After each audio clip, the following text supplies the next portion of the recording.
Welcome to The Explainer. This presentation was prepared by Dr. Nima Mahdian. Today, we're going to tackle a classic engineering mystery. How in the world do you figure out what's going on inside a system when you're not allowed to actually look inside? We're going to unlock the black box. Okay, so let's set the scene. Imagine you've got this box, right? You can send a signal into it, we'll call that our input, U of t, and you can measure whatever comes out the other side. That's our output, Y of t. But what's happening inside? What is the box doing to the signal? Is it delaying it, amplifying it? That part is a total mystery.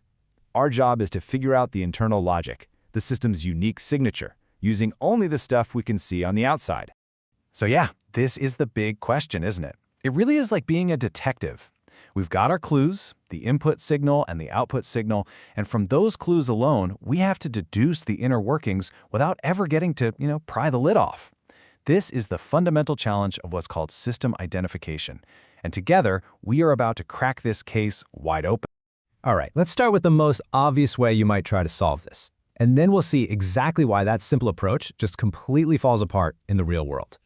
So the simplest idea you can think of is to just give the system a quick, sharp poke. We call that an impulse, and then just sit back and watch how it reacts. Now, this slide shows the whole problem perfectly. On the left, you see the theory. In a perfect, noise-free world, this works like a charm. You give it a clean poke, and you get a clean, characteristic response back. That response is literally the system's unique fingerprint, its impulse response. But then you look at the right side, and folks, that is reality. The world is noisy. That same perfect poke gets totally buried in all this random junk, and the output is just a complete mess. You can't see the true response at all.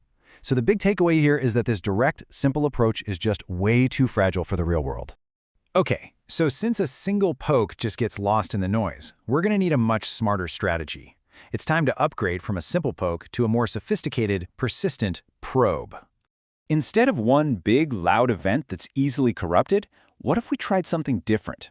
What if we used a continuous probe?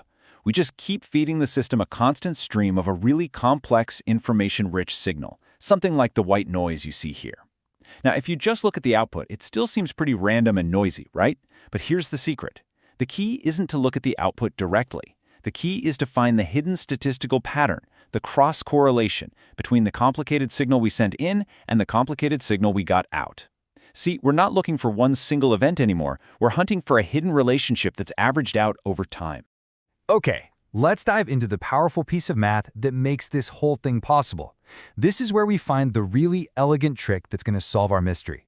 This right here is the Wiener-Hoff equation, and it is the absolute heart of our entire method. Now, don't let the symbols and the math scare you. The idea behind it is actually beautiful and simple. Let's just break it down. On the left, you have RYU, the cross-correlation. That's the thing we can measure from our experiment. In the middle, you have G0, the impulse response. That's the system's secret fingerprint, the thing we want to find. And on the right, you have RU, the autocorrelation of our input. And that's the part we get to control because we choose what signal to send in.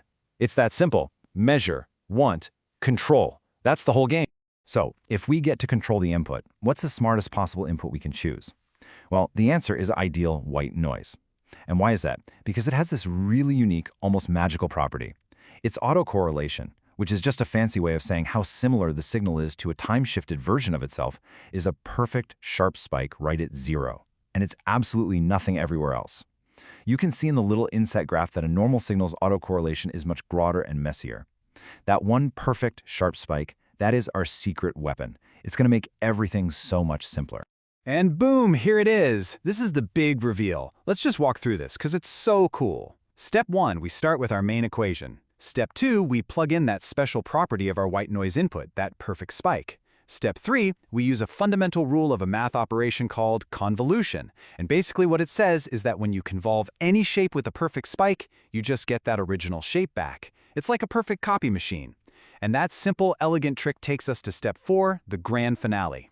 The system's impulse response, the very thing we wanted to find, turns out to be equal to the cross-correlation we measured. The flowchart on the right shows you exactly how it works. You put white noise in, you get a noisy signal out, you calculate the cross-correlation, and bang! You've found the system's fingerprint. It's right there in the box. The cross-correlation is the answer. Okay, so that was the beautiful theory. But let's get real for a second. How does this actually work when all you've got is, a finite set of data points from a real experiment? Right. So in the real world, we don't have these infinite perfect signals. We have a set number of data points, let's say n of them. So we can't calculate the true correlations, but we can make really, really good estimates. And that's all that little hat symbol means when you see it over a letter. It just means our best guess from the data we have. And if you look at the formulas, you can see they're really just averages. We're just multiplying and summing up the data points we actually collected. It's a direct, totally practical calculation you can do on a computer. But hang on. What if you can't generate perfect white noise? I mean, in the real world, that can be tough. Does the whole method just fall apart? No way!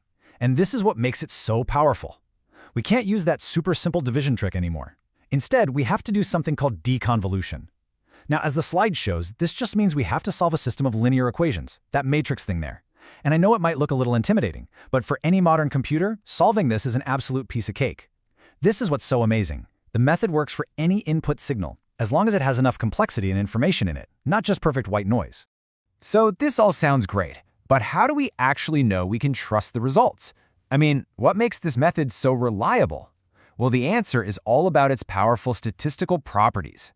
This whole technique is what we call statistically robust. And that boils down to two really important ideas. First, it's unbiased. All that means is that, on average, our guess is going to hit the true answer. There's no systematic error that's constantly pulling us off in the wrong direction. Second, it's consistent, and the graph here shows this perfectly. The more data points you collect, the smaller the uncertainty or variance of your estimate gets. To put it simply, the more data you throw at it, the more precise and confident your answer becomes. And those two properties right there are why we can really trust the results we get from this. So let's put it all together and just recap the entire process with this fantastic flowchart.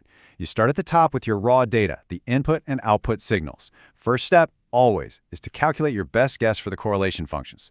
Then you hit a fork in the road. You have to ask, was my input signal something like white noise? If the answer is yes, great. You take the simple, direct path on the left. If the answer is no, no problem. You take the more general path on the right and solve that matrix system. But look, both paths lead to the exact same destination, your final estimated impulse response, which gives you that deep insight into what your black box is actually doing.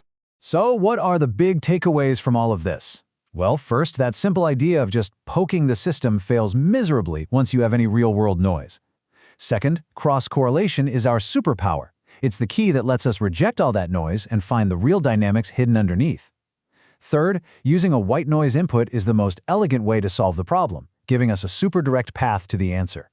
And finally, the whole method is built on a solid statistical foundation, and it's flexible enough to work with pretty much any complex input signal you can throw at it. And that is how you unlock a black box. By trading a fragile poke for a robust statistical probe, we can peer inside the hidden dynamics of almost any system you can imagine. Thanks for joining us on The Explainer.